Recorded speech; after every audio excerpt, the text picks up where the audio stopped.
Good evening. This is Santa Claus bringing you the news on this 26th of June, 2025, a day that marks the anniversary of the Treaty of Nanking coming into effect back in 1843.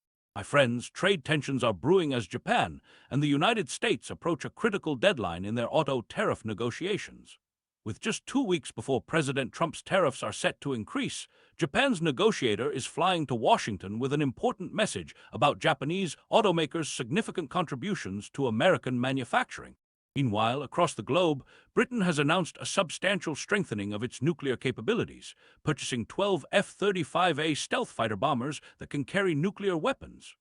This marks the first time since the Cold War that the UK's Air Force will have a nuclear role, a significant development as NATO allies gather in The Hague. Speaking of NATO, I've noticed with some sadness that Ukraine's plight seems to have slipped down the priority list at this year's summit. President Zelensky wasn't celebrated as in years past, and there was no mention of Ukraine joining the alliance in the official declaration. On a brighter note, North Korea is opening the Wonsan Kalma beach resort after 6 years of development. While I always hope for more openness that brings people together in understanding and peace. In Kenya, my heart aches to report that at least 8 souls have been lost and hundreds injured during protests against President William Ruto's government. Let us hold these communities in our thoughts and prayers.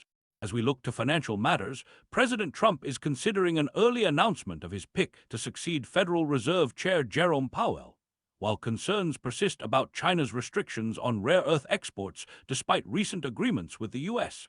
Remember, dear friends, in times of global tension, our greatest gifts to one another are compassion, understanding, and the willingness to seek peaceful solutions. This is Santa Claus, wishing you all goodwill and hope for tomorrow.